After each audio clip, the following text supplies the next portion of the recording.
Okay, there's a purpose to your life, and until you realize that, uh, you really won't understand it.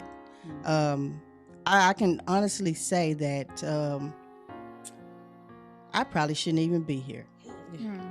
Um, Outside of the military, I had sickle cell disease. I was told at 21 that I probably wouldn't make it past 21. I couldn't have kids. Had it since, blood transfusion, always in the hospital. But somehow, while I was in the military, I never got sick. They didn't know just how all of a sudden y'all passed. Now, I've been dealing with this from a child, full blown, the disease. I don't carry the trait. So, I always feel like there's purpose. On top of being in Iraq, you have 3 tanks out there where the cooks cook. Somehow the mortar round didn't ignite like it was supposed to. Because had it ignited correctly, it would have blew all those tanks up and blew me and my comrades up where we were sleeping. So I always keep those things in mind. You have purpose. And it's the reason why you're here. And it's something more greater to your life than what you're supposed to be doing. So I always keep that in mind. And another thing, prayer. Like we talk about prayer. Pray for 3 things while I was in Iraq.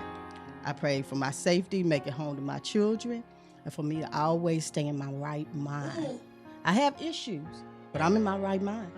I'm very well aware of what's going on with me. So those things are things that I always try to be mindful of. And just like you said, yes, go back. Fight for what's yours. On top of me being assaulted and all of that, that wasn't what got me 100%. Sadly to say, it wasn't. And you have people that have been there and done the work as to where they're not getting their benefits, and you got people that barely made it out of basic training, and they 100%. Hello. It's sad. It's sad. I've seen it. So definitely fight. I work for the VA.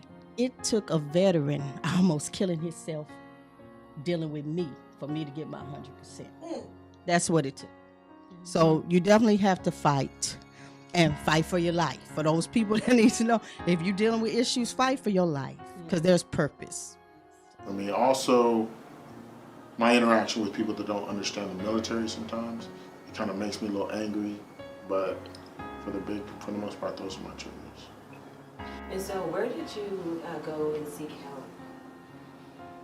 Oh man, so for me, initially, it was just through, family, friends. I relied a lot on my wife a little too much because she was going through her own battles and things like that. Eventually, the VA, seeking help, and other veteran organizations within the Houston area.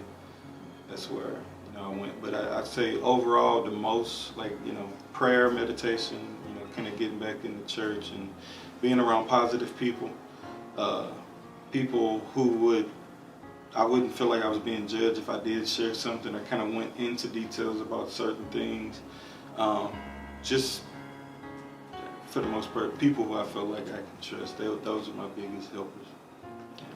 And then for me, I had to just kind of look at myself in the mirror and say, so how am I going to reassess my life? So I said, there's got to be 3 ways: intellectually, spiritually, and physically. If I can attain a high discipline of those particular things, I said to myself, my life will be all right. Also, I went to the mental health hospital for PTSD in Little Rock, Arkansas. I was gone for like 8 weeks. So I could look, it was an outpatient hospital. I was there with other particular military people, including some females that were suffering from PTSD. So I addressed it full on. I had to. We talked about certain things. There were guys in there that had alcohol issues. We talked about alcohol. We talked about nightmares. We talked about our service. And also I had a pretty good counselor at the VA who kind of set me in the right direction and recognized that I had PTSD.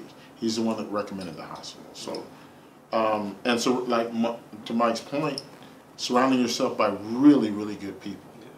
You know, I had really good mentors. You know, one of our mentors is Ron Webster, who helped us set up our own nonprofit.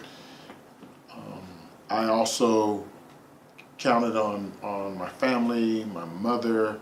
Fortunately for her, I have a great wife that supported me and was, you know, always told me how proud she was of me. So that's my piece, and that's how I handle it for the most part.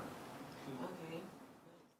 There are many reasons why people join the military, but the reasons outweighs the choice of fighting for our country. Many soldiers don't know help is out there for them. They often feel as if they have to keep this persona of not revealing weakness. I would say put them in positions that they can use exactly the talent that they have. They all still have talent, just like every person. And in the military, it comes out a lot. Some people like to help people. Some people are great with just numbers and keeping books. I say put them exactly where they're comfortable. And so they can, you know, give their blessings on to other people. I would say do it like that. Don't just leave them because they're not doing nothing. Exactly. Yeah. I would say, do it just like that. Because they would love to do it. You just gotta, they don't know. Kind of guide them when they get out. They don't have any resources, any guidance, and anything. So it would be good to have a good guide system, you know. Exactly. And a lot of them don't mind starting small. A lot of them don't mind. They'd be like, I'll do this and eventually I can move up. So a lot of them would love just to get into something. Nice.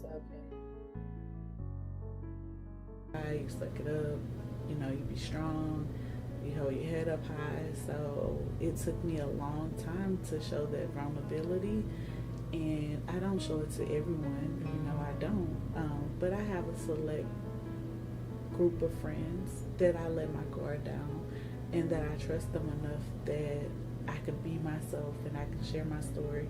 So I think finding a group of friends, or not even necessarily a group of friends, it could be one or two, or, you know, your mom, or, you know, I have sisters. So I talk to one a lot because she's more understanding and she goes through things and she's able to look at the problem from the outside of the box and not just prejudge. I got out by the support of another female veteran. I was at a city hall gathering for chronically homeless veterans, and another female veteran, Marine Corps veteran actually, took me off the streets. And after that, I dedicated over 2,500 hours of community service to the veteran community. I engaged with Team Red, White, and Blue, Team Rubicon, The Mission Continues, Travis Mannion, somebody that could navigate me through the VA. I ended up working with multiple different nonprofits. I was continuing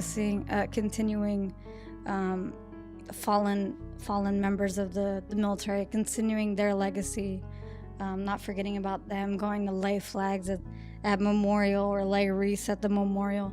I stayed very engaged with the veteran community, which kept me safe because they knew, you know, by looking at me if I was in the right headspace, which gave me courage to fight for custody of my daughter. And I just got her 2 years ago. Gave me strength to fight for my daughter and to leave Houston for a little bit and get my head right. And I actually just came home in December. With my sister right here, Anne-Marie is my sister, is my ride or die. So having support in the veteran community and being engaged with other veterans is so important in a successful transition. Thank you.